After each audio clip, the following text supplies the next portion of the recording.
Bismillahirrahmanirrahim. Assalamualaikum warahmatullahi wabarakatuh. Hello, let me introduce myself. My name is Nisa Mahfudoh. I am a student of Unfam University in the 7th semester. In this occasion, I have assignment for my midterm test. The subject is Introduction to Psycholinguistics that I learned in my class. So, in this video, I will explain about one of the material that we have learned, that is language, thought, and culture. Before we are going to the material, I will say something.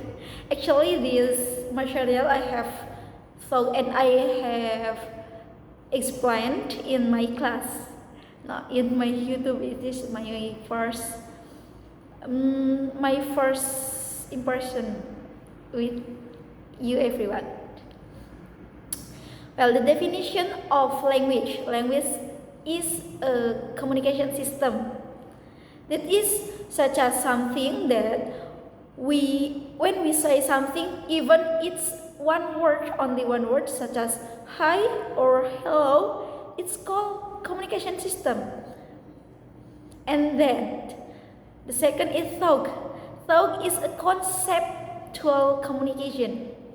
It means that when we want to say something, when we want to deliver something, we will concept the words by words in our mind, in our brain, and then when we say it in communication, it can be a simple sentence or complex sentence and etc.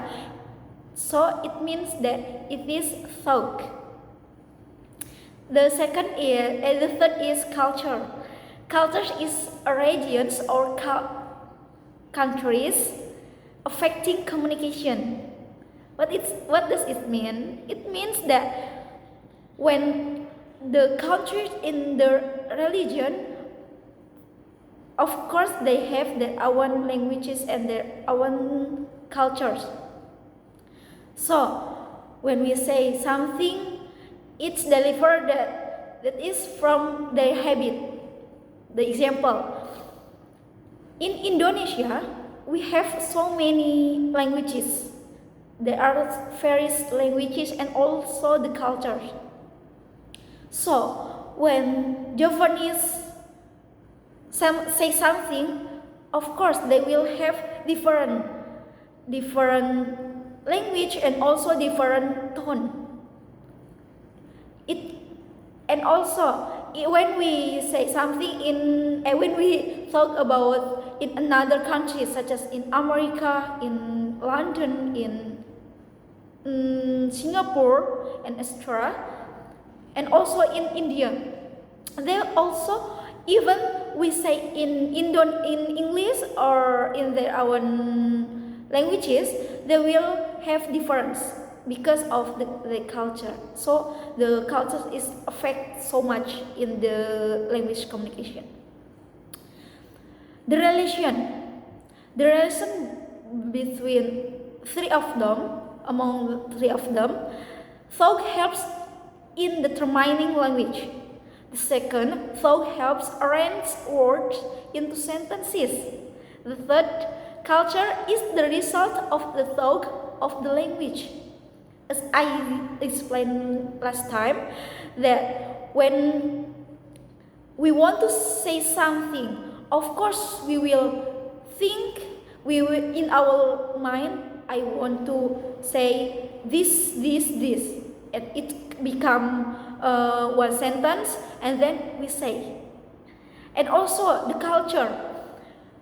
When we stay in Sundanese, I'm from Sundanese. When we want to say for the older people, we will say the language will be fluently, but different with the same age with me. For example, I say with my friend, The tone, it's usual. We will not too higher or too down, upper or down. It's just so. Or maybe it could be so higher when we talk. So when we have the conversation with our close friends, such as our best friend, maybe it's something such as there are rude conversation, but it doesn't matter because it's our culture. The example of three of them. Indonesia has various regions with different languages and traditions, while England, a country that predominantly uses English as its mother tongue, has few regional languages. As I said last time in definition, that when we stay in Indonesia, we have so many languages.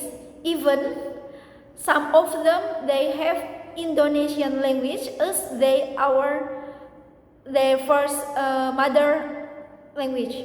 But for another regions in Indonesia, sometimes they have their traditional or regional language, such as Sundanese, Bataknis, Javanese, and etc. Of course, they have their own habits in conversation, in language also. Especially, they will have different languages, such as in Sundanese. In my country, in my region, the tone such as rude in Banten, especially in Banten. In Banten, the sentence of Sundanese such as rude and higher tone, but in another region such as in Tasik, in Bandung, in Cianjur, the tone will fluently, so smooth, something such as oh yeah, oh I don't know, something like that. But in Banten, I don't know, nggak tahu, tenyaho, something like that. And also in other countries such as England, UK or America and Indian. This is I think that Indian has their unique language.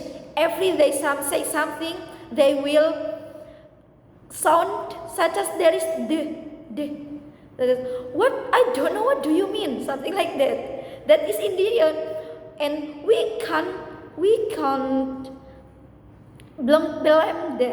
them. Sorry, we can't blame them because there is their habit and their culture also, something like. The conclusion: the relationship of language, thought, and culture has important a function for each other because those affect the process of communication. If a person doesn't have one aspect of three of them, so the communications will not work well, or the communication will fall apart because there are no clear goals and results. Language is a product, one aspect of the three of them. So, while human culture is also influenced by language more important than that. Human culture would not be possible without language because language is the factor that allows the formation of culture. So, language is a reflection of the culture of society. That's all for me. I do apologize for every single mistake. Last but not the least, wassalamualaikum warahmatullahi wabarakatuh.